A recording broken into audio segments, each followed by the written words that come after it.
الحمد لله نحمده ونستعينه ونستغفره ونؤمن به ونشهد أن لا إله إلا الله وحده لا شريك له ونشهد أن سيدنا ومولانا محمدا عبده ورسوله صلى الله تعالى عليه وعلى آله وأصحابه وبارك وسلم تسليما كثيرا. أما بعد فأعوذ بالله من الشيطان الرجيم. بسم الله الرحمن الرحيم. ألم تر إلى الذين يزعمون أنهم آمنوا بما أنزل إليك وما أنزل من قبلك يريدون أن يتحاكموا إلى الطاغوت وقد أمروا أن يكفروا به ويريد الشيطان أن يضلهم ضلالا بعيدا. بارك الله لنا ولكم في القرآن العظيم ونفعنا وإياكم بالآيات والذكر الحكيم. اللهم صل على محمد وعلى آل محمد كما صليت على إبراهيم وعلى آل إبراهيم إنك حميد مجيد.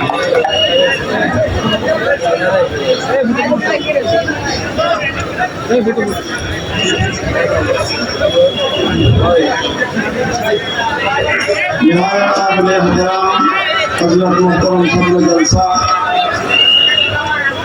উপস্থিত হযরত উলামায়ে কেরাম, সম্মানিত শ্রদ্ধাভাজন মুরব্বী সাহেবান, সমবেত ইসলাম প্রিয় কোরআন প্রেমিক নবী প্রেমিক তৌহিদি মুসলমান ভাই ও বোনেরা, বিভিন্ন শিক্ষা প্রতিষ্ঠান থেকে সমবেত সমাগত আমার প্রাণ প্রিয় ছাত্র বন্ধুগণ, সর্বস্তরের বরিশালবাসী, বরিশাল বিভাগের কওমি মাদ্রাসা পরিষদের উদ্যোগে আজকে আজিম শান ইসলামী মহাসম্মেলন এই অঞ্চলের জন্য একটি তাৎপর্যপূর্ণ ঘটনা।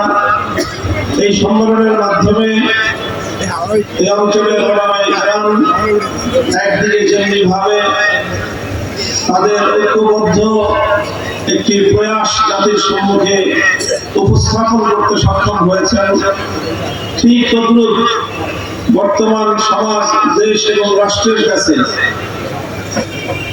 ওলামায়ে ইসলামের, ওলামায়ে উম্মতের কি প্রত্যাশা, কি দাবি, জাতির উদ্দেশ্যে আমাদের কি বক্তব্য, সেটাও সম্মিলিতভাবে আমাদের পক্ষ থেকে প্রতিনিধিত্ব হিসেবে কিছু মানুষ আপনাদের সম্মুখে উপস্থাপন করার সুযোগ পেয়েছেন।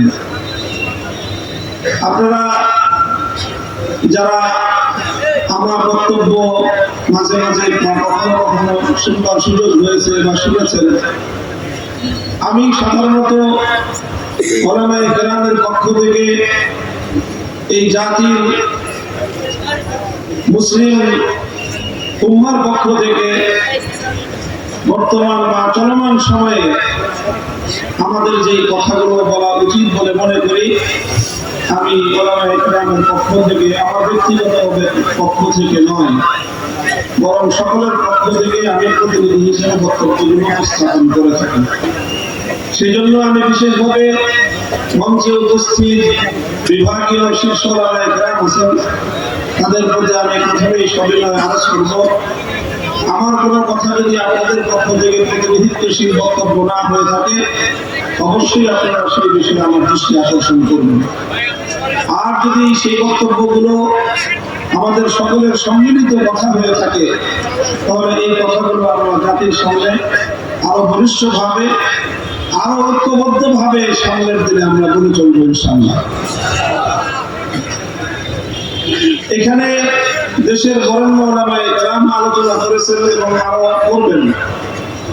আমি খুব দীর্ঘ আলোচনা করব না। আমি কোরআনে পাকের সূরাতুন নিসা থেকে ৬০ নম্বর আয়াতটি তেলাওয়াত করেছি। এই আয়াতের সূত্র ধরেই আজকের আমাদের বাংলাদেশের জাতীয় প্রেক্ষাপটে সবচেয়ে গুরুত্বপূর্ণ ইস্যুতে আমাদের বক্তব্য আমরা তুলে ধরার প্রয়াস চালাবো ইনশাআল্লাহ। আল্লাহ পাক রব্বুল আলামিন আমার তেলাওয়াতকৃত আলোচ্য এই আয়াতের মধ্যে একটা বিষয়ে খুবই বিস্ময় প্রকাশ করেছেন। আল্লাহ পাক খুবই আশ্চর্যান্বিত হয়ে, খুবই রাগ এবং ক্ষোভ নিয়ে আল্লাহ একটা প্রশ্ন তুলে ধরেছেন। আল্লাহ বলেছেন, আলাম তারা ইলাল্লাযীনা ইয়াযুমুনা আন্নাহুম আমানু বিমা উনজিলা ইলাইকা ওয়া মা উনজিলা মিন ক্বাবলিকা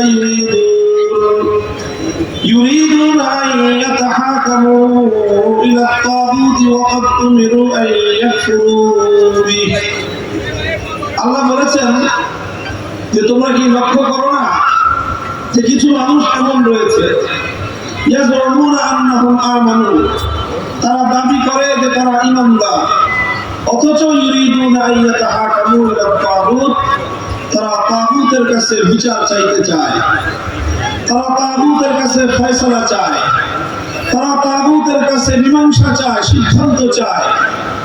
কোরআনে পাকের এই আয়াত তথ্যহীনভাবে কথা স্পষ্টভাবে বিশ্ববাসীর সামনে তুলে ধরেছে যে ঈমান এবং তাগুতের কাছে বিচার এবং মীমাংসা চাওয়া, তাগুতের কাছে সিদ্ধান্ত চাওয়া, এই দুটি একত্রিত হতে পারে না।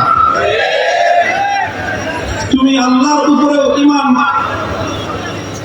রাখবা, আল্লাহর উপরেও ঈমানদার বলে নিজেকে পরিচয় দিবা, আবার তুমি তাগুতের কাছে সিদ্ধান্ত চাইবা, এই দুটি কোনোদিন একসাথে হতে পারে না।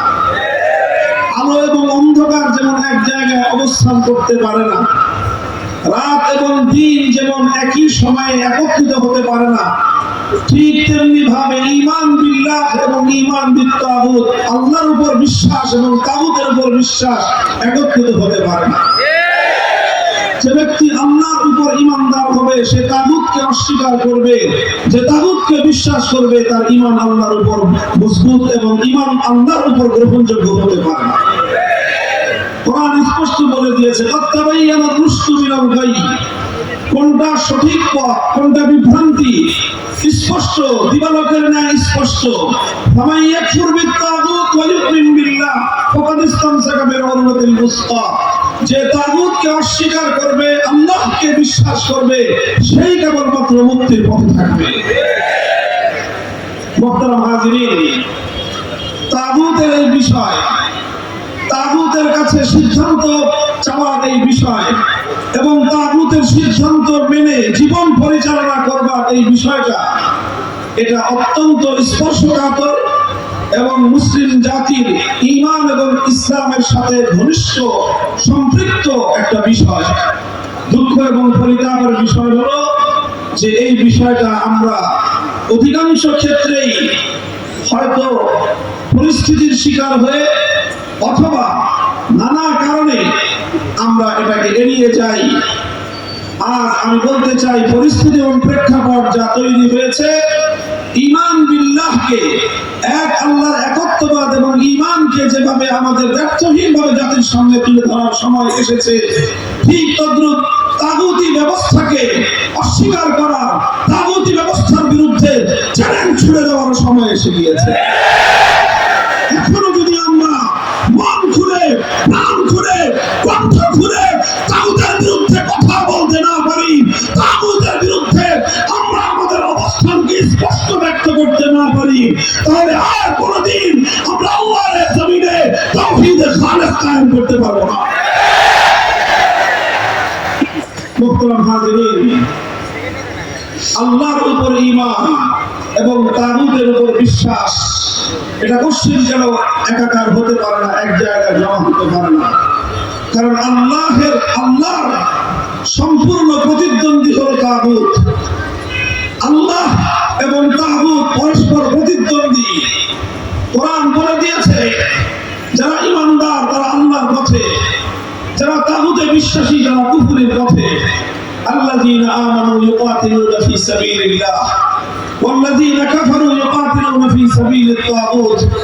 যারা ঈমানদার তারা লড়াই করে, যুদ্ধ করে, জীবন দেয় কার পথে? যারা বেঈমান তারাও লড়াই করে, তারাও জীবন দেয়, তাদের জীবন এবং তাদের লড়াই হয় তাগুতের পথে। আল্লাহর পথ এবং তাগুতের পথ ভিন্ন ভিন্ন পথ। একটি পথের চূড়ান্ত সীমায় খোদার জান্নাত, আরেকটি পথের শেষ প্রান্তে হলো খোদার জাহান্নাম। যারা জান্নাতের পথযাত্রী জাহান্নামের পথে চলতে পারে না, যারা জাহান্নামের পথে চলেছে সেই পথে চলে কোনোদিন জান্নাতে যেতে পারে না। মোহতারাম হাজরিন, আমার আজকের আলোচনার মূল বিষয়টাই হলো তাগুতের পরিচয় জাতির সামনে তুলে ধরা এবং আজকের প্রেক্ষাপটে এই তাগুত সম্পর্কে উলামায়ে কেরামের সিদ্ধান্ত এবং তাদের কর্মনীতি আমার জাতির সামনে স্পষ্ট করা। তাগুত কাকে বলা হয়? সর্বপ্রথম পরিচয় না তাগুত। তাগুত কাকে বলা হয়? কোরআনে কারীম থেকে অনেকগুলো আয়াত আমি আপনাদের সম্মুখে তেলাওয়াত করলাম, যেখানে বারবার আল্লাহ পাক রব্বুল আলামিন তাগুতের কথা তুলে ধরেছেন। আরো অনেক অসংখ্য আয়াত রয়েছে কোরআনে পাকের মধ্যে যেখানে তাগুতের কঠোর সমালোচনা করা হয়েছে।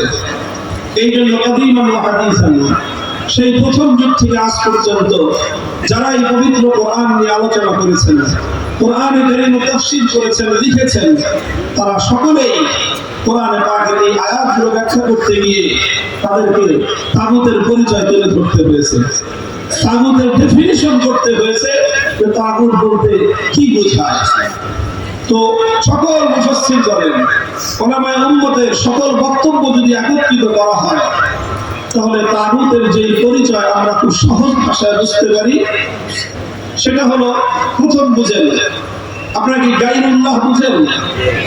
বলেন তো সকলে পুরো ভাষা বলেন, গায়রুল্লাহ বুঝেন? গায়রুল্লাহ মানে হলো আল্লাহ ছাড়া। গায়রুল্লাহ মানে কি?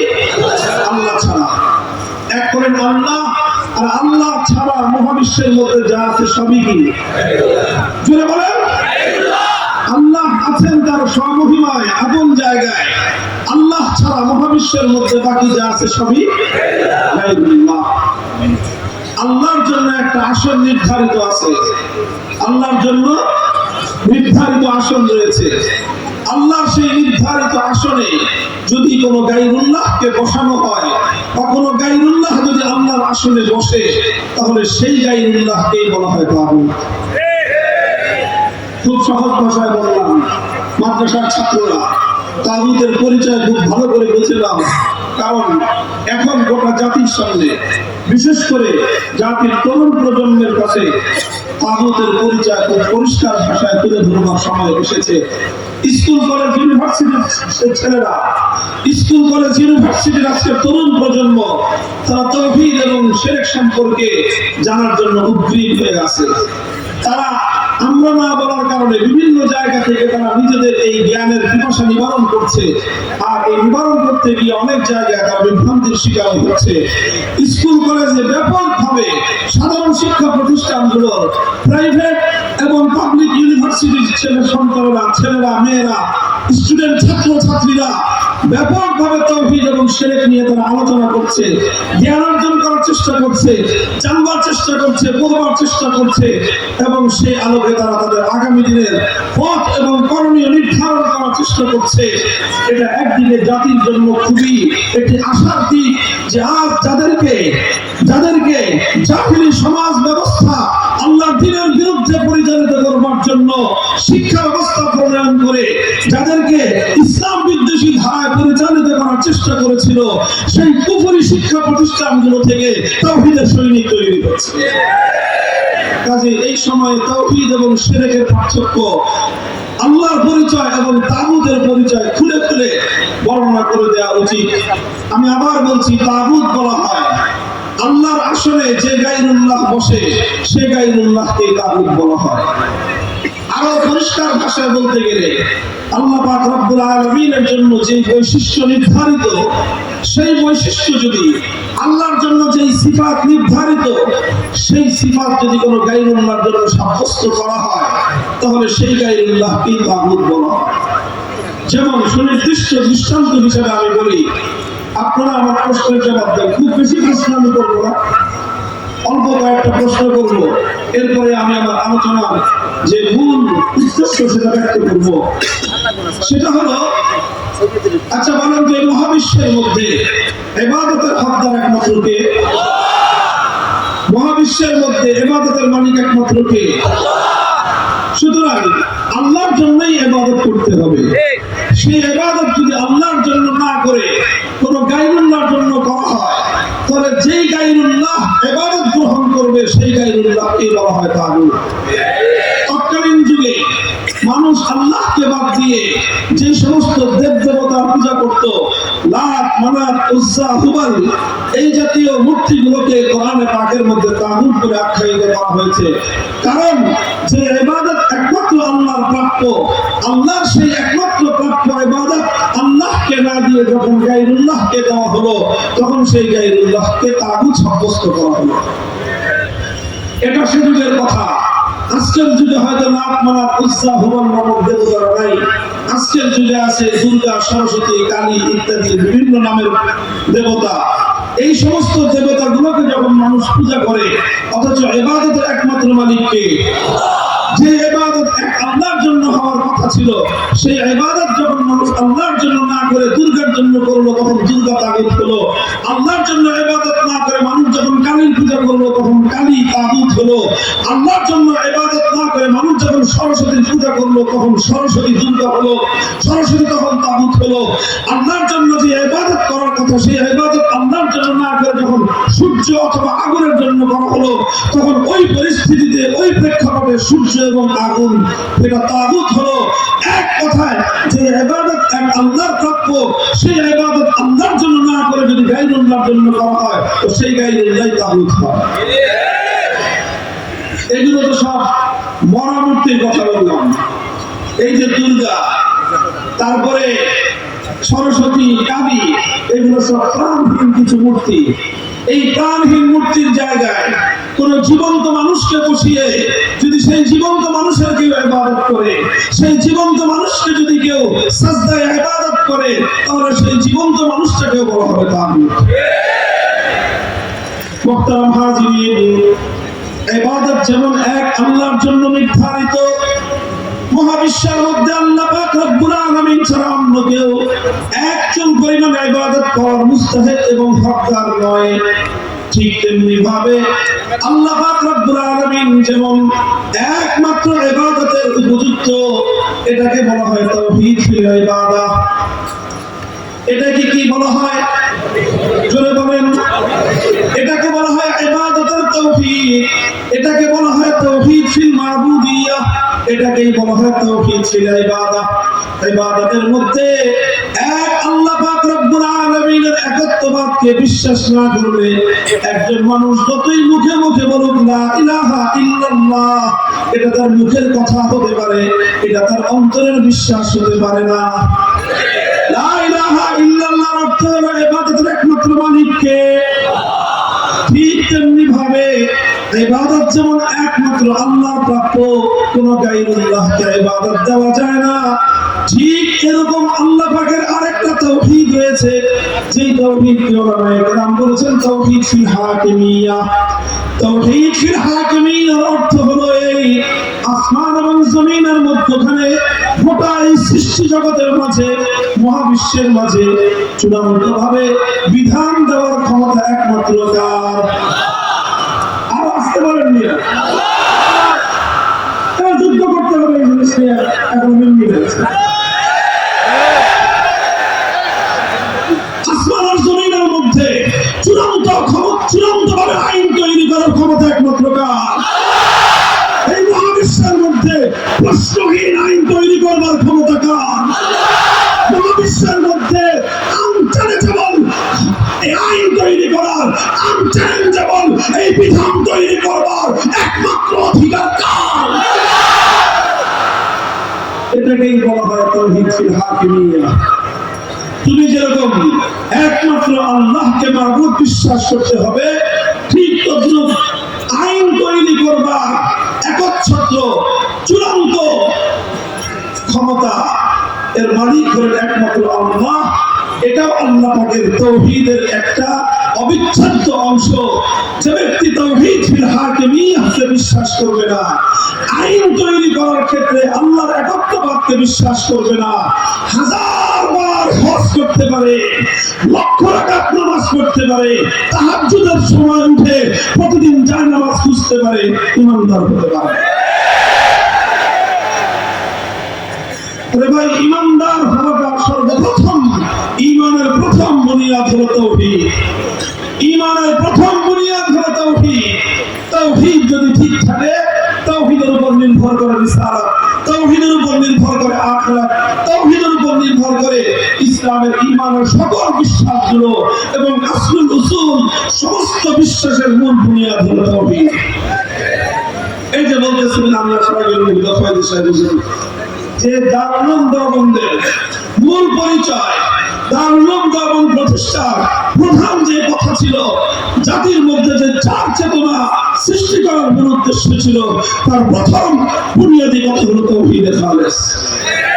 আল্লাহ পাক আসমান জমিন সৃষ্টি করার আগে আদম আলাইহিস সালাতু ওয়াস সালামকে সৃষ্টি করে তার পৃষ্ঠদেশ থেকে সমগ্র মানব সন্তানকে আল্লাহ পাক বের করে যে তালিম এবং যে শিক্ষা আমাদেরকে দিয়েছিলেন, সেটা তাওহীদের শিক্ষা। আলাস্তু বিরাব্বিকুম, মহাবিশ্বের মধ্যে একমাত্র রবকে। এই জমিন এবং এই পৃথিবী ধ্বংস হওয়ার পর, মানুষের দুনিয়ার জীবন সাঙ্গ হওয়ার পর যখন কবর জগতে যাবে, কবরে গেলে সর্বপ্রথম যেই প্রশ্ন, আর যেই প্রশ্নের উপর পরকালীন মুক্তি নির্ভর করে, তার প্রথম প্রশ্ন হলো মার রব্বুকা, তোমার রব কে? শুরু থেকে শেষ পর্যন্ত এই এক তাওহীদের শিক্ষা, শুরু থেকে শেষ পর্যন্ত এই এক তাওহীদের গুরুত্ব, এটাই ইসলামের মধ্যে সর্ব জায়গায় প্রতিষ্ঠিত করা হয়েছে। সুতরাং খুব ভালো করে বুঝবেন যে শুধুমাত্র আল্লাহ পাকের ইবাদতের তাওহীদকে বিশ্বাস করলে একজন মানুষ ঈমানদার হতে পারে না। ইবাদতের ক্ষেত্রে যেরকম আল্লাহর তাওহীদকে বিশ্বাস করতে হয়, ঠিক তদ্রূপ আইন এবং বিধান রচনার ক্ষেত্রেও আল্লাহর তাওহীদকে বিশ্বাস করতে হয়। একজন মানুষ যেরকম আল্লাহকে বাদ দিয়ে যদি কোনো গায়রুল্লাহর পূজা করে, সে যতবার হজ করুক, বিরাট বড় হাজী সাহেব, বিরাট বড় যুদ্ধওয়ালা, বিরাট বড় ক্ষমতাধারী, সে যে যদি দুর্গার পূজা করে, ঈমানদার থাকতে পারে? কেন? সে তো হজ করেছে, সে তো ঘন্টা করেছে, সব কিছু করুক, যখনই সে দুর্গার পূজা করলো, তার ঈমান ঠিক থাকতে পারে না। ঠিক তদ্রূপ দুর্গার ঈমান থাকলে যেরকম ঠিক থাকতে পারে না, আল্লাহ পাক রব্বুল আলামিনের একচ্ছত্র আইন তৈরি করবার এই ক্ষমতার মসনদে তুমি যদি কোনো গায়রুল্লাহকে এক মুহূর্তের জন্য বসাও, তোমারও ঈমান থাকতে পারে না। লক্ষ্য করে বুঝে বুঝি আমি বারবার একটা কথা বলতেছি, আমার কথার সূক্ষ্মতার দিকে লক্ষ্য করুন। আমি বলছি আইন তৈরি করবার চূড়ান্ত ক্ষমতা। কি বলছি? চূড়ান্ত ক্ষমতা। কি বলতেছি? চূড়ান্ত ক্ষমতা কার? কেউ প্রশ্ন করতে পারেন, মানুষ কি আইন করতে পারবে না? হ্যাঁ, মানুষ আইন করতে পারবে।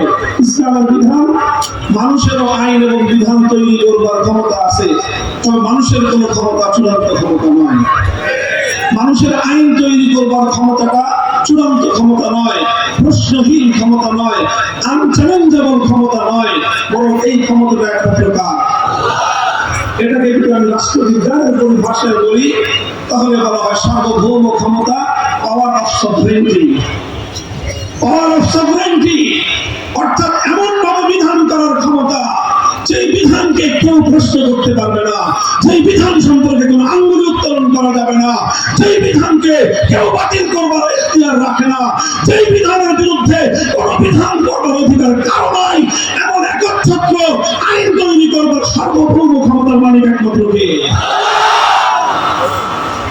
মুহতারাম হাজিরিন, খুব দুঃখ এবং পরিতাপের জায়গা এটা, খুব দুঃখ এবং পরিতাপের জায়গা। আমরা আল্লাহ পাক রব্বুল আলামিনের ইবাদতের তাওহীদকে মানি। ইবাদতের তাওহীদ মুসলিম জাতির মধ্যে প্রতিষ্ঠিত রয়েছে। আল্লাহ পাক রব্বুল আলামিনের ইবাদতের ক্ষেত্রে একটা গায়রুল্লাহকে যদি কেউ আল্লাহর সঙ্গে শরীক করে, তাহলে দুনিয়ার কোন মানুষ তাকে ঈমানদার বলে মেনে নেয় না। কিন্তু দুঃখ লাগে যখন মানুষ বলে জনগণের সার্বভৌম ক্ষমতার অধিকার মানুষ যখন বলে সংসদের সার্বভৌম আইন তৈরি করবার অধিকারের কথা, তখন অসংখ্য অগণিত নামধারী মুসলমান অকপটে সে কথা মেনে নেয়। শুধু মেনে নেয় তাই নয়, বরং নামধারী মুসলমানরা আল্লাহর বিরুদ্ধে আর একটা আইন পরিষদ দাঁড় করায় সেই আইন পরিষদকে সার্বভৌম আইন তৈরি করবার ক্ষমতা তাদের হাতে তুলে দেয়। আচ্ছা বলেন তো, যে একজন মানুষ যদি একটা দুর্গাকে ইবাদতের ক্ষেত্রে আল্লাহর সমকক্ষ সাব্যস্ত করে, তাহলে সে ইমানদার থাকতে পারে? তাহলে একটা দুর্গাকে, একটা মূর্তিকে যদি কেউ আল্লাহর সমকক্ষ সাব্যস্ত করে, সে যদি ইমানদার থাকতে না পারে, তার পরিচয় যদি হয় হিন্দু, তাহলে যারা 300-350 মানুষকে আল্লাহর সমকক্ষ সাব্যস্ত করলো আইন তৈরি করবার ক্ষেত্রে, তারা হিন্দুর চেয়ে ছোট বেঈমান না বড় বেঈমান? এই খামাখাই সমস্ত কথা মিডিয়া দেখা দিয়ে লাভ নেই। এই সকল বেঈমানদেরকে ইমানদার সাব্যস্ত করার জন্য নানা রকম কাজের কথা, এই তাবিলের কথা বলে বলে আল্লাহ বিপ্লবের মাধ্যমে প্রমাণ হয়েছে বাংলা মাটির তরুণ প্রজন্ম বিপ্লবের জন্য প্রস্তুত।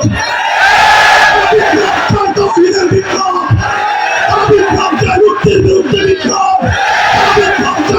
বিরুদ্ধে বিপ্লব, বিপ্লবের জন্য ইসলামী নেতৃত্ব যদি প্রস্তুত থাকে, বাংলার মাটি ইসলামী বিপ্লবের জন্য প্রস্তুত।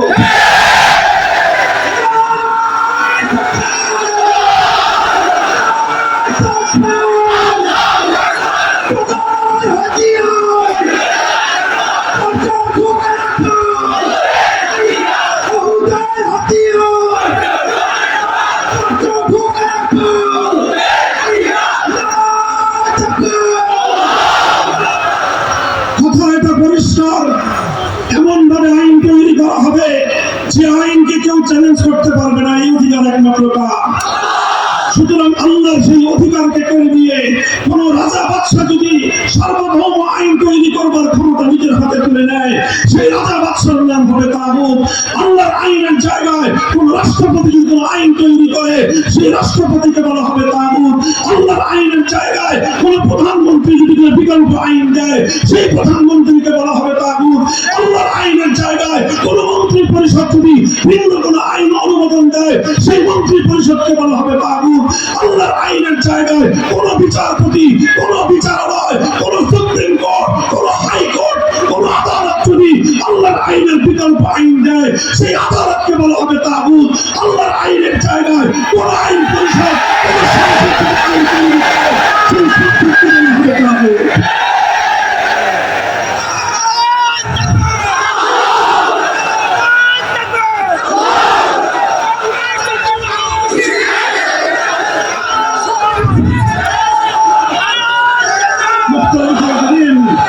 এটা বড় মর্মান্তিক এক অধ্যায়, হৃদয়ে রক্তক্ষরণ করা এক ইতিহাস। এই ইতিহাস মুসলমানদের জন্য বড় হৃদয় বিদারক ইতিহাস, অনেক মর্মান্তিক ইতিহাস।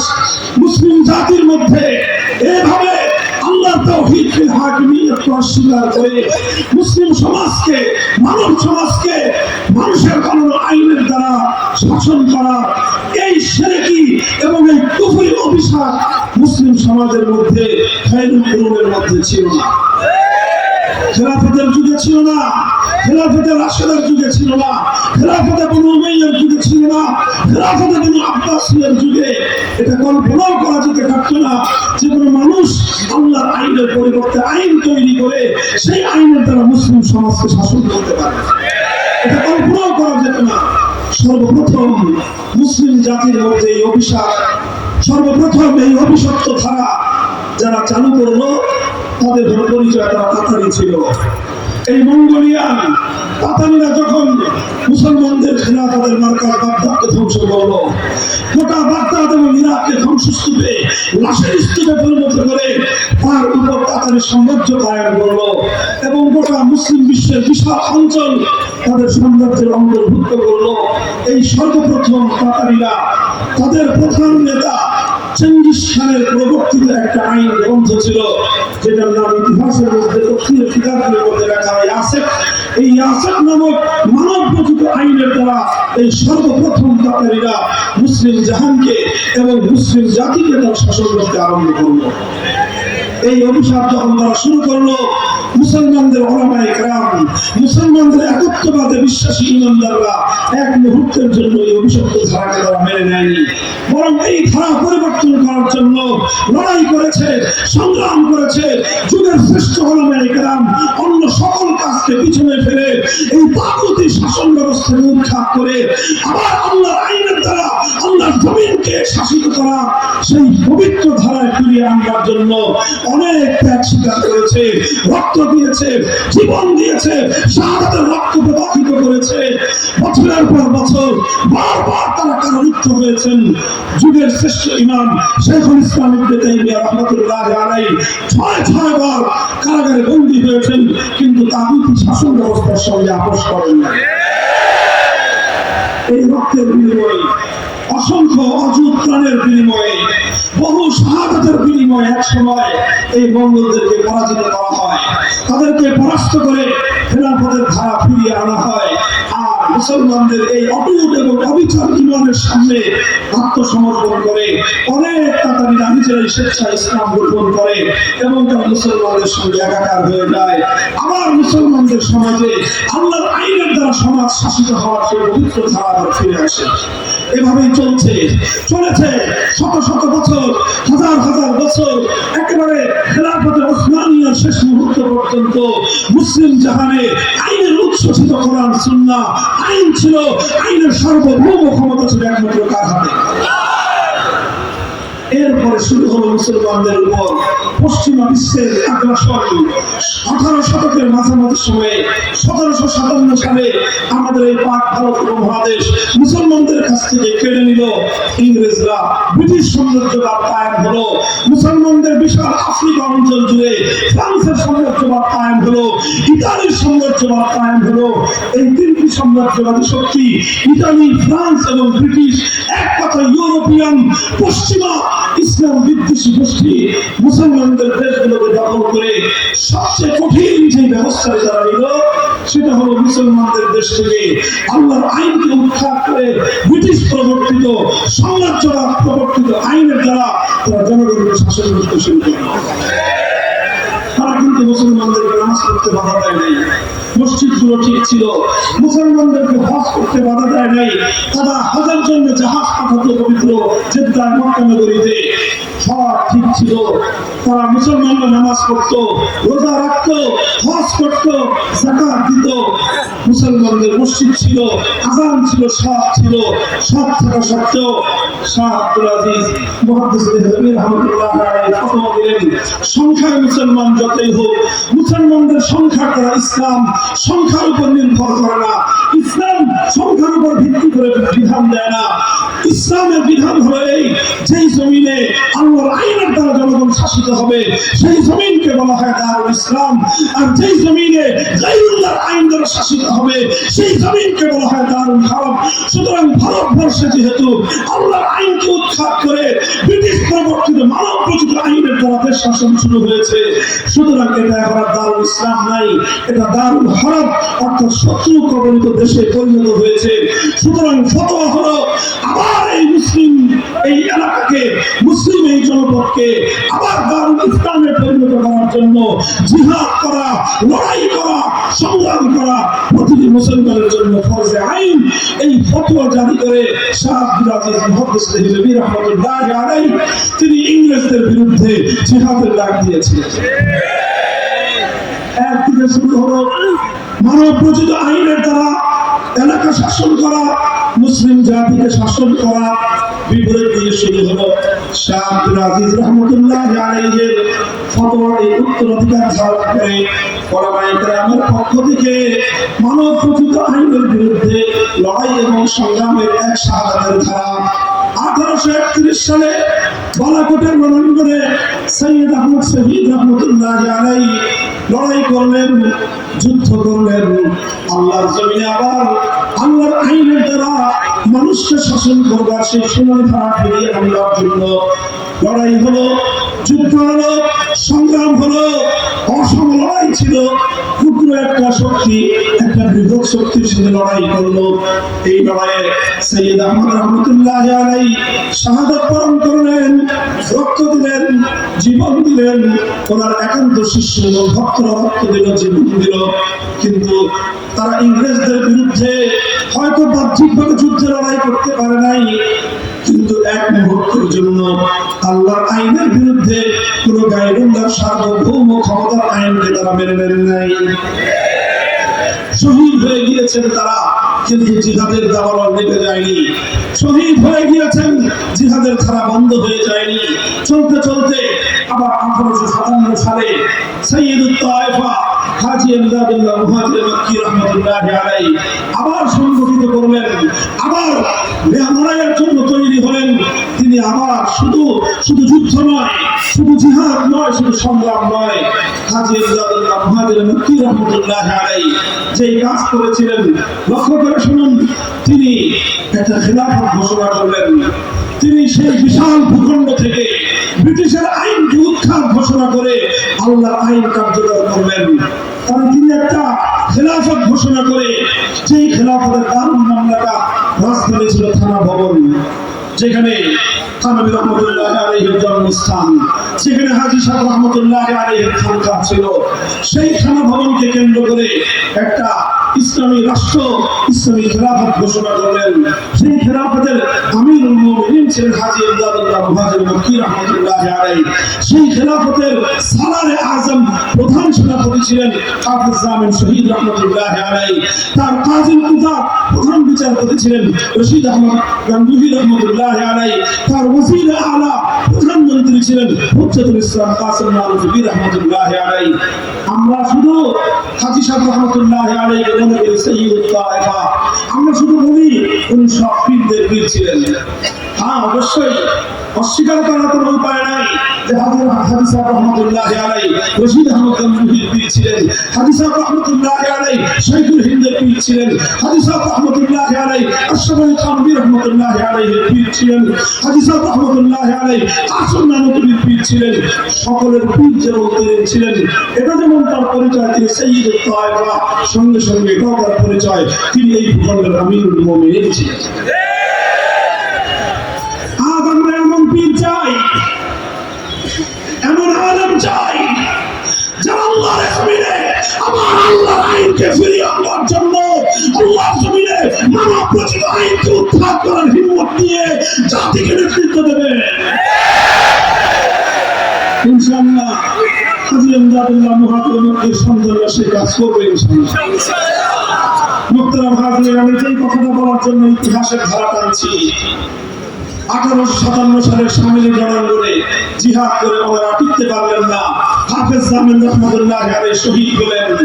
মুসলমানদের খেলাফতকে অস্ত্রের মুখে, বারুদের মুখে, বুলেটের আঘাতে ইংরেজরা উৎখাত করলো, ধ্বংস করলো, কিন্তু মুসলমানদের জিহাদের ধারা বন্ধ হয়ে যায়নি।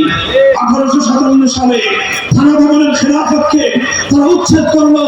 1866 সালে 10 বছরের ব্যবধানে ভারতের উত্তর প্রদেশের সাহারানপুর জেলার দেওবন্দ নামক গ্রামে আবার নতুন খেলাফতের বুনিয়াদ কায়েম করলেন। সেই বুনিয়াদের মধ্যে উপর থেকে একটা সাইনবোর্ড টানালেন। সাইনবোর্ডটা হলো দারুল উলুম দেওবন্দ। অন্তর্নিহিত উদ্দেশ্য হলো আবার আল্লাহর জমিনে আল্লাহর আইন ফিরিয়ে আনতে হবে, তার জন্য এক অব্যাহত সংগ্রাম। 1866 সালে দারুল উলুম দেওবন্দ প্রতিষ্ঠিত হওয়ার 80 বছর পরে 1947 সালে ব্রিটিশরা আন্দোলনের মুখে, সংগ্রামের মুখে তারা এদেশ ছেড়ে চলে যেতে সম্মত হলো। তারা বলল যে আমরা তোমাদের দেশকে শাসন করবো না, তোমরা নিজেরাই তোমাদের দেশ যেভাবে ইচ্ছা সেভাবে শাসন করো। আমরা চলে গেলাম, আমরা চলে যাচ্ছি।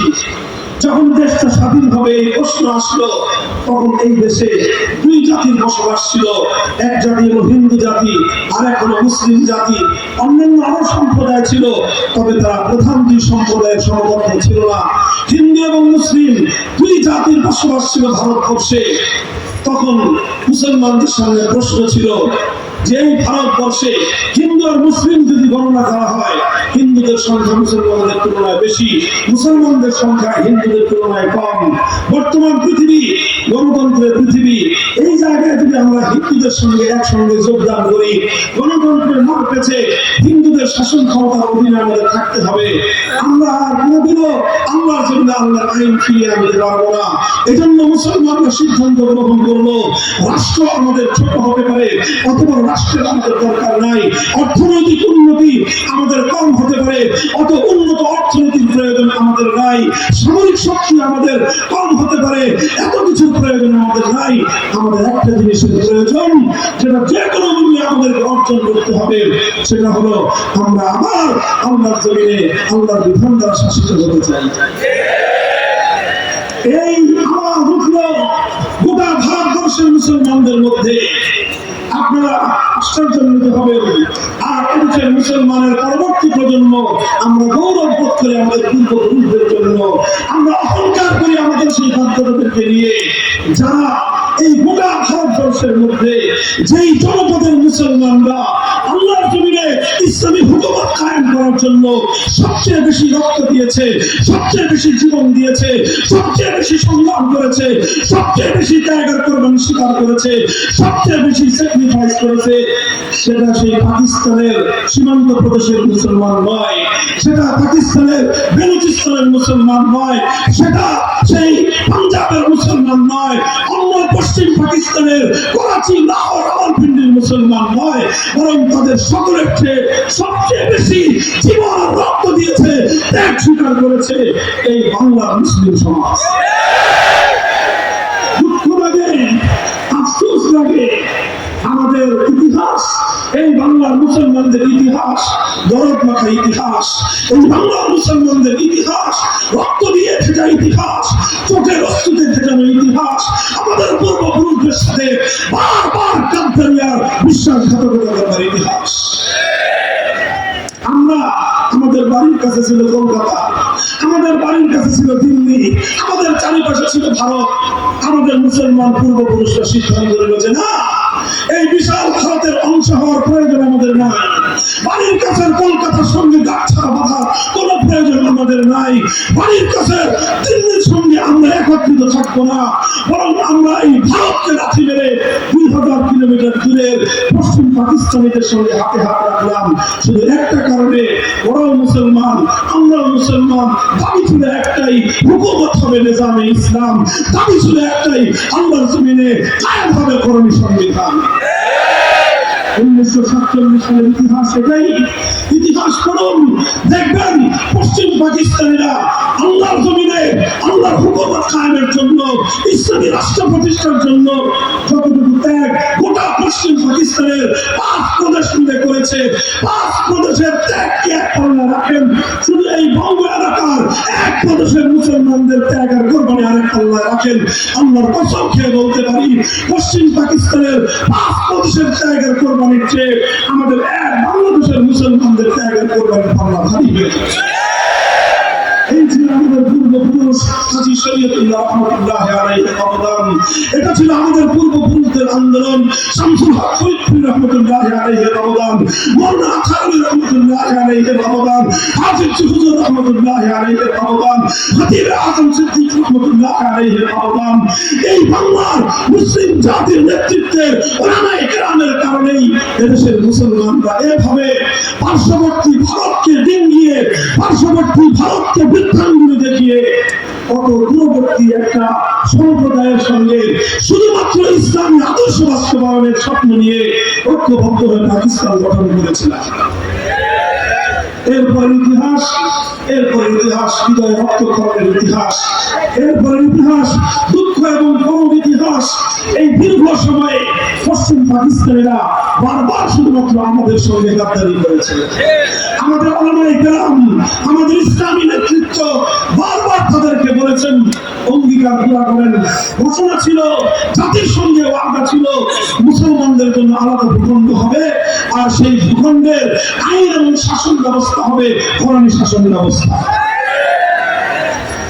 এই ছিল অঙ্গীকার, এই ছিল ওয়াদা। কিন্তু যখনই আমাদের উলামায়ে কেরাম পাকিস্তানি শাসক গোষ্ঠীকে বলতো, কোন সংবিধান দেন না কেন, জাতির সঙ্গে অঙ্গীকার আপনারা পূরণ করেন না কেন? পাকিস্তানি শাসকরা বলতো, হুজুর এখনো দেশটা তো শিশু রাষ্ট্র, এখনই যদি আমরা এখানে ইসলামী হুকুমত কায়েম করি তো এই শিশু রাষ্ট্র ইসলামী শাসন ব্যবস্থাকে হজম করতে পারবে না, রাষ্ট্রটা মরে যাবে, এটা একটু বড় হোক তারপরে আমরা ইসলামী হুকুমত কায়েম করব। এইভাবে বছরের পর বছর যায়। ওলামায়ে কেরাম বারবার বলেন যে কবে আপনাদের এই শিশু রাষ্ট্র বড় হবে, কবে বড় হবে, কবে বড় হবে, কবে? 20 বছর চলে যায়, রাষ্ট্র এখন শিশু রাষ্ট্র, এখনই ইসলাম কায়েম করলে ইউরোপ আমেরিকা আমাদেরকে সাহায্য করবে না, সহযোগিতা করবে না, এই রাষ্ট্র বিশ্ব দরবারে মাথা তুলে দাঁড়াতে পারবে না। 24 বছর চলে যায়, এখন ওই শিশু রাষ্ট্র বড় হয় না। আমার প্রধান শাইখুল হাদিস আল্লামা আজিজুল হক রাহমাতুল্লাহ আলাইহির কাছে বহুবার আমি শুনেছি, তিনি বলতেন সেই ফলা 24 বছরের বালেগ হয় না, ওটা 90 বছরের বালেগ হয় না। পাকিস্তান রাষ্ট্র এই 24 বছর পর্যন্ত এটা বলে শিশুই থাকে না, এই 24 বছরে বলে ও আর বালেগ হলো না। মুসলমানের সিদ্ধান্ত নিল যেই ফলা 24 বছরের বালেগ হয় না, ওটা 24 বছরে মুসলমানই করলেও বালেগ করানো যায় না, এই ফলা দরকার নেই। মুসলমানরা সিদ্ধান্ত নিল যেহেতু আল্লাহ জমিনে আল্লাহর কোরআনের আইন বাস্তবায়নের অঙ্গীকার করে যে রাষ্ট্র হয়েছিল, কোরআনের সংবিধান যখন পেলাম না, পাকিস্তানের প্রয়োজন নয়, ভেঙে টুকরো করে দাও। মুসলমানদের সেন্টিমেন্ট এটাই ছিল। সেই সুযোগে সেই সময়ে 1970 সালের জাতীয় নির্বাচন আসলো। সেই জাতীয় নির্বাচনের প্রেক্ষাপটে এই অঞ্চলের বাঙালিদের নেতা হিসেবে শেখ মুজিবুর রহমান সাহেব সামনে লাইমলাইটে আসলেন।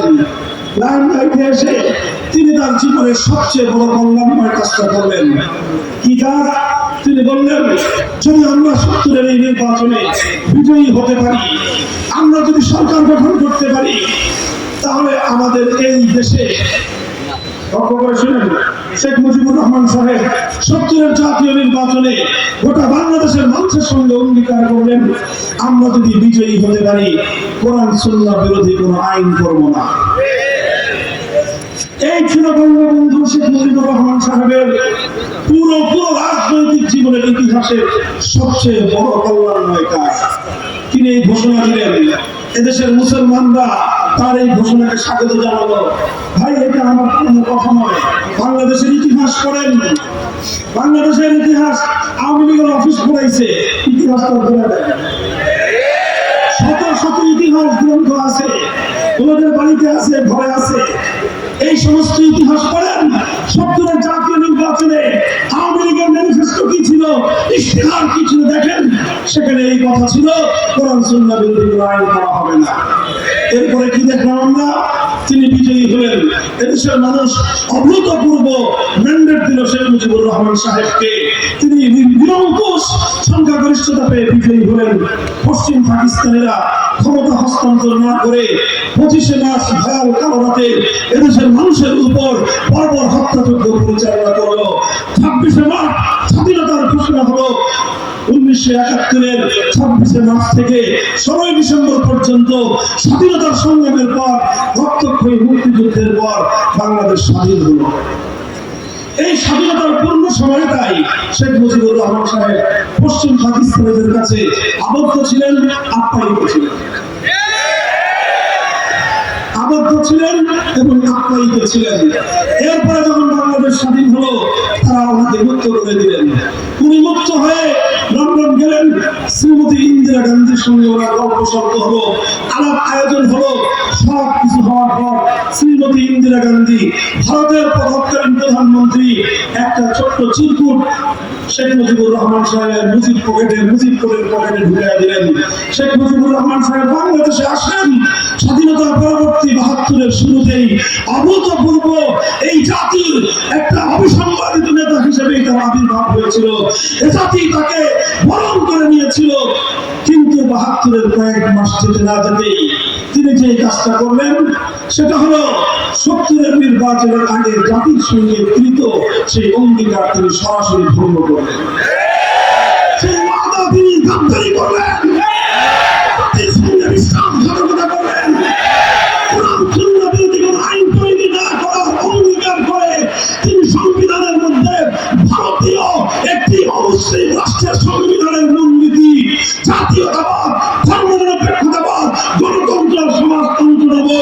কুফরি মতবাদগুলো দিয়ে বাংলাদেশের সংবিধানকে কুফরি সংবিধানে পরিণত করে গোটা জাতির হাজার বছরের কামনাকে ধুলোয় মিশিয়ে দিবে।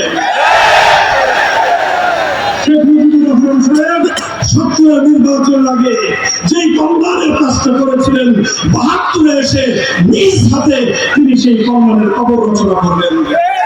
তিনি জাতির সঙ্গে জাতিকে নেতৃত্ব দিয়ে যে মহান দায়িত্ব পালন করেছিলেন ৭২ সংবিধান রচনা করে তিনি তার জীবনের সমস্ত অর্জনকে বিসর্জন দিয়েছিলেন। এরপর ইতিহাস নিয়ে বেশি বলতে চাই না। ৭৫ তিনি তার প্রাপ্য পেয়ে গিয়েছেন। মুসলমানদের সঙ্গে আল্লাহর সঙ্গে আল্লাহর পয়গম্বরের সঙ্গে বিশ্বাসঘাতকতার ফল তিনি পেয়ে গিয়েছেন। তারপর অনেক পরিবর্তন এলো, কেউ কেউ কিছু পরিবর্তন করার চেষ্টা করলেন। সেই জায়গায় বিসমিল্লাহির রহমানির রহিম সংযুক্ত করলেন সংবিধানের উপরে। ধর্মনিরপেক্ষতা নামক কুফরি মতবাদকে উচ্ছেদ করে আল্লাহর উপর পবিত্র আস্থা এবং বিশ্বাস সংযুক্ত করলেন। আরেকটি দেশে রাষ্ট্রধর্ম ইসলাম সংযুক্ত করলেন। অনেক কিছুই করলেন, কিন্তু সংবিধানের মধ্যে একটা গোজামিল ছিল। যদি আল্লাহর উপর আস্থা, অবিচল আস্থা এবং বিশ্বাস সংবিধানের ভিত্তি হয়ে থাকে, তাহলে বাংলাদেশে কোরআন সুন্নাহ বিরোধী কোন নীতিমালা চলতে পারে না, আইন চলতে পারে না, বিধান চলতে পারে না। এই জন্য আবার এই ফ্যাসিবা দেশে এই খুনি ফ্যাসিবাদী স্বৈরাচারী শেখ হাসিনার সবচেয়ে বড় কুকীর্তি হলো বাংলার সংবিধান থেকে আবার আল্লাহর আস্থা এবং বিশ্বাসকে তুলে দিয়েছে।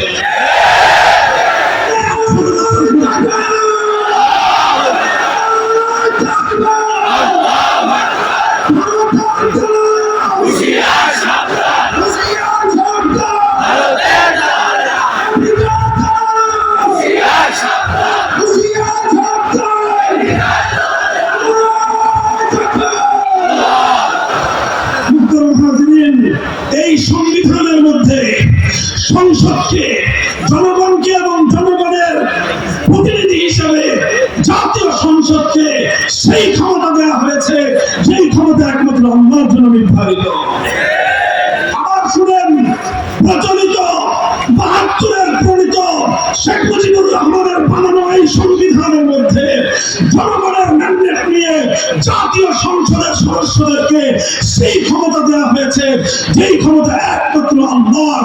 এক আল্লাহর আসনে দুর্গা বসলে যেরকম তাগুত হয়, এক আল্লাহর আসনে সরস্বতী কালী বসলে যেরকম তাগুত হয়, এক আল্লাহর আসনে লাত মানাত উজ্জা হুবল বসলে যেরকম তাগুত হয়, আল্লাহ সার্বভৌম আইন তৈরি করবার ক্ষমতা গ্রহণ করে এই সংসদও তাগুতি সংসদে পরিণত হয়েছে। এর কারণে যে সমস্যাটা বুঝেন, একটু সামনে মাথায় বুঝেন, একটা জটিল সমস্যার মধ্যে আজ আমরা দীর্ঘ অর্ধ শতাব্দীকাল পর্যন্ত বাংলাদেশের মুসলমানরা দিনাতিপাত করতেছি। সেটা হলো এই রাষ্ট্রের সংবিধানের কারণে, এই রাষ্ট্রীয় সাংবিধানিক বাধ্যবাধকতার কারণে আমাদেরকে অনেক জায়গায় ইচ্ছায় অনিচ্ছায় বাধ্য হয়ে হৃদয় রক্তক্ষরণ সহ আল্লাহর আইন বিরোধী, কোরআন সুন্নাহ বিরোধী অসংখ্য কাজ আমাদেরকে প্রতিনিয়ত করতে হয়। যদি আপনি জনগণের ভোটে নির্বাচিত হয়ে জাতীয় সংসদে যান, এমন শপথ আপনাকে গ্রহণ করতে হবে যেই শপথ কালেমা পড়নেওয়ালা একজন একাত্মবাদী মুসলমান পড়তে পারে না। বাধ্য হয়ে সেই শপথ করতে হয়। আপনি যদি কোনো কারণে সরকারের মন্ত্রী পরিষদে চলে যান, আপনাকে এমন কাজ করতে হবে রাষ্ট্রীয় আইন এবং বাধ্যবাধকতার কারণে মরা মানুষের বেদিতে আপনাকে ফুল দিয়ে শ্রদ্ধা জানাতে হবে, যেটা সমগ্র 4 মাযহাব অনুযায়ী ইসলামের মধ্যে সর্বসম্মত হারাম। উপায় নাই। রাষ্ট্রীয় বাধ্যবাধকতার কারণে আপনি আলেম হন, হাফিজ হন, মুফতি হন, আপনাকে মন্ত্রী হতে হলে সেই মরা মানুষের বেদিতে আপনাকে শ্রদ্ধা জানিয়ে, ফুল দিয়ে শ্রদ্ধা জানিয়ে আল্লাহর পয়গম্বরের সুন্নাহ আদর্শ ইসলামের ফরজ বিধানকে প্রত্যাখ্যান করে হারামের উপর আমল করে আপনাকে মন্ত্রিত্ব চালাতে হয়। এগুলো আমাদের দুর্ভাগ্যজনক ইতিহাস।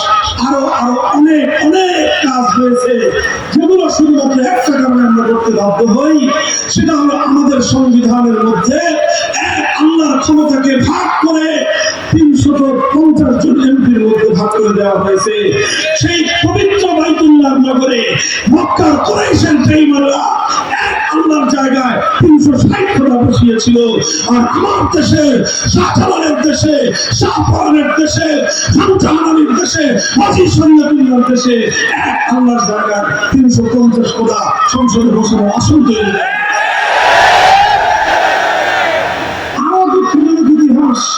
একটা সময় চলতে চলতে 1/11 পরে যে সরকার আসলো, সেই সরকার ইসলামের পথকে আরো সংকুচিত করে দেওয়ার জন্য, বাংলাদেশে যারা ইসলামী হুকুমত বাস্তবায়নের জন্য রাজনীতি করে, আন্দোলন করে, সংগ্রাম করে, তাদের গলাকে চেপে ধরার জন্য আইন করলো নির্বাচন কমিশনের নিবন্ধন বাধ্যতামূলক।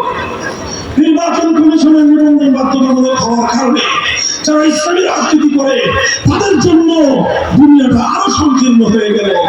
চাইলেও ইসলামের সব কথা এখন আর বলা যায় না। কত দুঃখজনক একটা পরিবেশে আমরা রয়েছি, জানি না আপনারা অনুভব করেন কিনা। এই যে হুজুর আছেন, আমাদের সকলে উভয় রক্তক্ষরণের একটা ইতিহাস, দুটো ঘটনা আমি বলি। এই যে দেখেন, বাংলাদেশে এই 1/11 সরকার আসার আগ পর্যন্ত ইসলামী শাসনতন্ত্র আন্দোলন নামে রাজনৈতিক দল ছিল আমাদের, ছিল। এই শাসনতন্ত্র আন্দোলন বাংলাদেশের শীর্ষ সকল ওলামায়ে মিলে গঠন করেছিলেন। উদ্দেশ্য ছিল বাংলাদেশে কুফরি শাসনতন্ত্রকে উৎখাত করে ইসলামী শাসনতন্ত্র প্রতিষ্ঠা করা হবে। পর্যায়ক্রমে এটার নেতৃত্ব হযরত পীর সাহেব চরমনাই রাহমাতুল্লাহ আলাইহি হাতে এসেছে। ওনারা যখন এটা নিবন্ধনের জন্য তাদের কাছে আবেদন করলেন, নির্বাচন কমিশন বলল বাংলাদেশে কুফরি সংবিধানের অধীনে ইসলামী শাসনতন্ত্র চলতে পারে না, কাজে আপনারা ইসলামী শাসনতন্ত্র নামে অনুমোদন পাবেন না। এটা ইতিহাস, এটা চোখের বস্তুর ইতিহাস নয়, বুকে রক্ত পড়ার ইতিহাস। পর্যন্ত ভক্ত হয়ে ইসলামী শব্দ রেখে শাসনতন্ত্র শব্দ বাদ দিয়ে ওদেরকে নিবন্ধন দিতে হয়েছে। এটা আমাদের জন্য করুণ এক ইতিহাস। এই বাংলাদেশে শিরকের সামনে তাওহীদকে পদবিরোধ করার এক ইতিহাস, কুফরের সামনে ইসলামকে বলি দেওয়ার এক ইতিহাস। আরো মর্মান্তিক আরেকটা ইতিহাস আছে, বুঝেন, শুধু শব্দ নয়। বাংলাদেশ জামাত ইসলামী নামে একটা দল আছে, তাদের সঙ্গে আমাদের অনেক মতবিরোধ আছে। সেই মতবিরোধের জায়গাগুলো একটা ভিন্ন জায়গা, কিন্তু একটা জায়গায় আমরা সকলে একমত, সেটা হলো আল্লাহর জমিনে আমরা আল্লাহর হুকুমত চাই। আমরা আল্লাহর জমিনে ইসলামী হুকুমত চাই। এই বাংলাদেশ জামাত ইসলামীকে বাংলাদেশের সর্বোচ্চ আদালত হাইকোর্ট থেকে তাদের নিবন্ধন বাতিল করে দিল। কেন বাতিল করলো? ৭১ সালের তাদের বিতর্কিত ভূমিকার কারণে না, ৭১ মুক্তিযুদ্ধের ভূমিকার কারণে নয়। তাহলে কেন আম্বিয়া কেরামকে মাসুম মানে না, সাহাবায়ে কেরামকে মেয়ারে হক নিয়ে তাদের আলোচনা আছে, এই কারণে না, এই সকল কারণে নয়। বাংলাদেশ জামাত ইসলামী নিবন্ধন বাতিল ঘোষণা করেছিল হাইকোর্ট শুধু এই কারণে যে তাদের সংবিধানে আল্লাহর সার্বভৌম ক্ষমতার কথা বলা হয়েছে, তাদের সংবিধানে তাওহীদের কথা আছে। অর্থাৎ আদালত বলতে চায় বাংলাদেশে শিরকের রাজতন্ত্র চলবে, শিরকের তন্ত্র চলবে, বাংলাদেশে কুফরি সংবিধান চলবে, আল্লাহর সার্বভৌমত্বের কথা বলা যাবে না। বলেন, এই ঘটনার পরেও এদেশের লক্ষ লক্ষ মুসলমান এখন বিচরণ করি, এটা আমাদের জন্য অনেক বড় একটা কষ্টের বিষয়, হৃদয় বিদারক একটা বিষয়। আপনারা হৃদয় দিয়ে অনুভব করেন কিনা আমি জানি না। বলবেন, হুজুর এই সকল কথা কেন করতেছেন, এই ইসলামী সম্মেলন রাজনৈতিক আলাপ কেন করেন? আমি দেখেন, আমি সেই ইসলামকে বিশ্বাস করি যে ইসলাম মুকাম্মাল নিজামে হায়াত, যে ইসলাম কমপ্লিট কোড অফ লাইফ, যে ইসলাম রাজনীতি এবং রাষ্ট্র ছাড়া পূর্ণাঙ্গ হতে পারে না। কাজেই রাজনীতির আলাপ আমাদের কোথায় আসবেই, রাষ্ট্র ব্যবস্থায় কুফরি সংবিধানের বিরুদ্ধে আমাদের বলতেই হবে, বলতেই থাকবো। আল্লাহর জমিনে আল্লাহর খেলাফত কায়েম করবো, না হয় শাহাদাতের রক্ত দিব।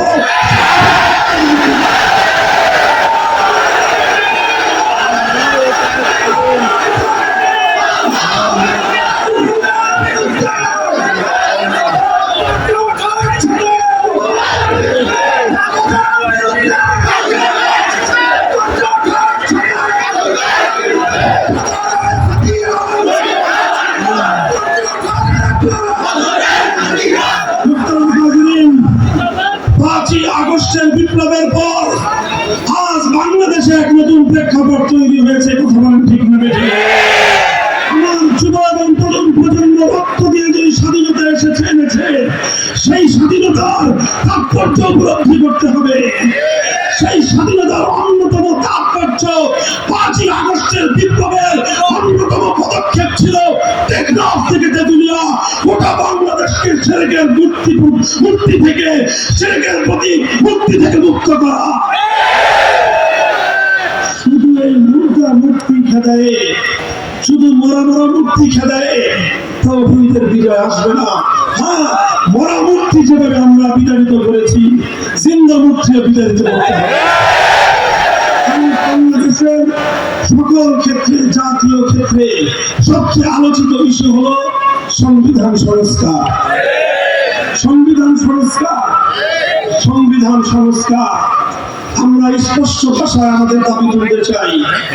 নানা রকম সাহিত্যপূর্ণ ভাষায় মারপ্যাচের অনেক আলাপ আলোচনা আছে, এগুলো যারা টেবিলে বলবেন, টেবিলে বলবেন, ফাইলে লিখে লম্বা লম্বা প্রজেক্ট আমরা জমা দিব, লম্বা লম্বা প্রস্তাব পত্র আমরা জমা দিব, অনেকে জমা দিয়েছি, সব ঠিক আছে। কিন্তু মঞ্চ ময়দানে গোটা জাতিকে নিয়ে একটা দাবি আমরা এবার তুলতে চাই।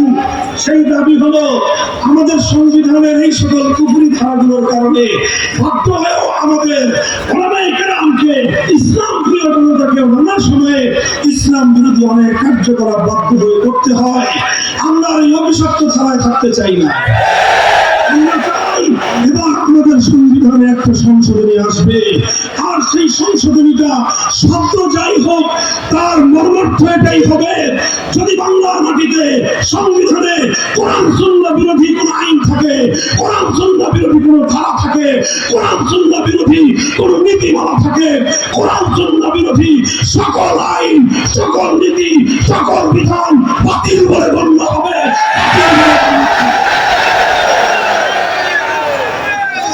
এইরকম একটা সংশোধনী আমরা চাই, যে সংশোধনের মাধ্যমে আইন তৈরি করবার সার্বভৌম ক্ষমতা মহান আল্লাহর জন্য সংরক্ষিত থাকবে, আর আল্লাহর আইনের বিরুদ্ধে কোন আইন মুসলমানদের বাংলাদেশের সংবিধান অনুযায়ী সংবিধান সম্মত হতে পারবে না। এটা বলতেছি, ভালোভাবে বলতেছি, এটা নিয়ে সদয় বিবেচনা করেন, জাতির কল্যাণ হবে। আমি আপনাদেরকে আরেকটা কথা বলি, এই যে দেখেন আগস্ট এবং জুলাই এবং আগস্টের বিপ্লব হলো, এই বিপ্লবে কিন্তু 18 কোটি মানুষের মধ্যে 9 কোটি মানুষকে রাস্তায় নামতে হয়নি। নামতে হয়েছে সারা দেশ মিলে সর্বোচ্চ 1 কোটি মানুষ রাস্তায় নেমেছে, বাকিরা তাদের সমর্থনে ছিল। হয়তো 1 কোটিও না, হয়তো 50 লক্ষ বা 20 লক্ষ মানুষ নেমেছে, ফ্যাসিবাদের বিদায় হয়েছে। এবার আমাদেরকে প্রস্তুতি নিতে হবে। এই 5ই আগস্টের বিপ্লবকে আমি মনে করি এটা ইসলামী বিপ্লব নয়, তবে এটা ইসলামী বিপ্লবের সূর্যোদয়ের আগের সূর্যে সাদেক। সূর্যে সাদেক পূরিত হওয়ার পর যেরকম গোটা দেশ বিশ্বের মানুষ অধীর আগ্রহ নিয়ে অপেক্ষা করে, আর কিছুক্ষণ পরে সূর্যের উদয় ঘটবে, রাতের অন্ধকার অমানিসা দূর হবে, ঠিক তদ্রুপ 5ই আগস্টের মূর্তি বিরোধী বিপ্লবের পরে, ফ্যাসিবাদের উৎখাতের পরে এই বাংলার জমিনে যে অভ্যুত্থান হয়েছে, সে অভ্যুত্থানের পরে এদেশের মানুষ অধীর আগ্রহে অপেক্ষা করছে শুধু ফ্যাসিবাদ নয়, কোরআন বিরোধী, ইসলাম বিরোধী সকল অপশক্তি বাংলার মাটি থেকে চিরতরে উৎখাত হবে।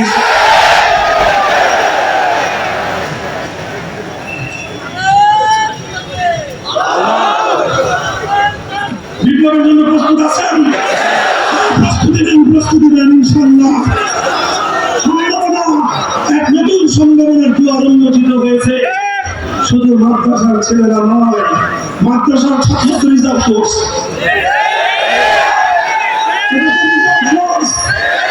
চূড়ান্ত সময় কাজে লাগবে ইনশাআল্লাহ।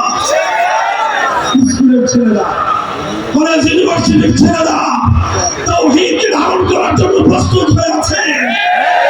এর মধ্যে তাদের রক্ত জমাট বেঁধে আছে। তাওহীদের কথা বলো, আল্লাহর জমিনে আমরা আর কুফরি সংবিধান দ্বারা শাসিত হতে চাই না। এরপরেও যদি সংস্কারের মাধ্যমে আমাদের এই সাংবিধানিক কুফর থেকে মুক্তির ব্যবস্থা না করা হয়, অচিরে একটা ডাক আসবে, সে ডাক হবে শাহাদাতের ডাক, সে ডাক আসবে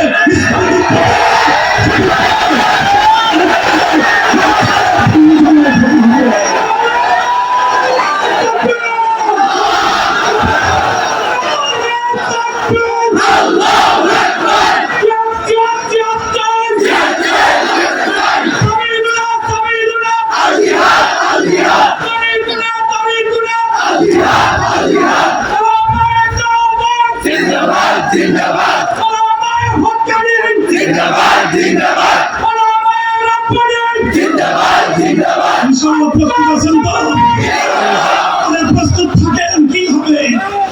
জন্মেছি একবার, মরবো কয়বার?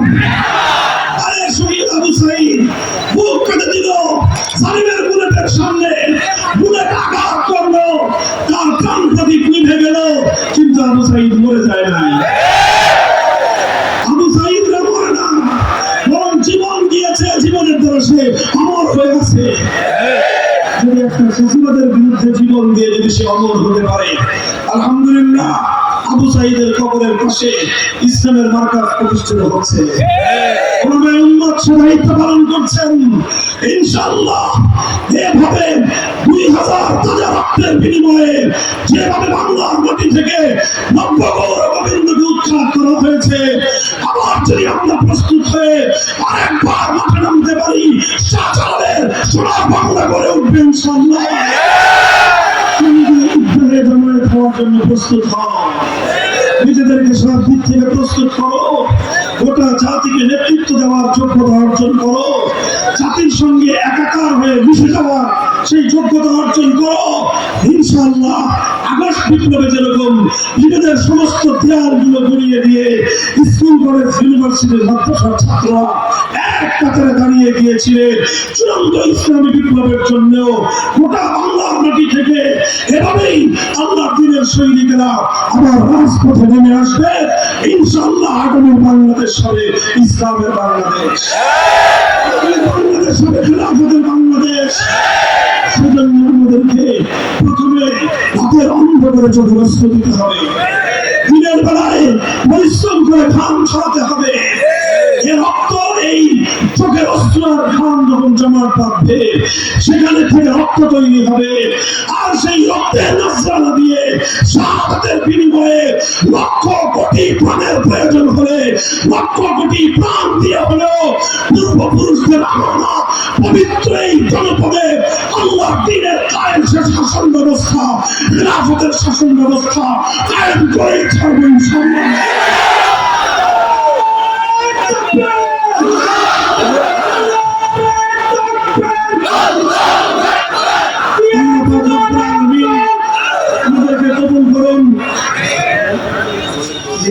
আল্লাহ আমাদেরকে কবুল করুন, তৌফিক দান করুন। আল্লাহ আমাদেরকে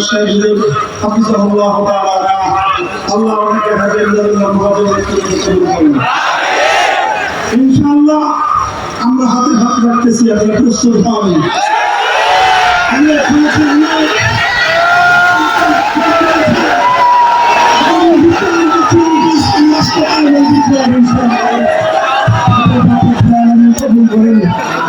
আলহামদুলিল্লাহ রাব্বিল আলামিন।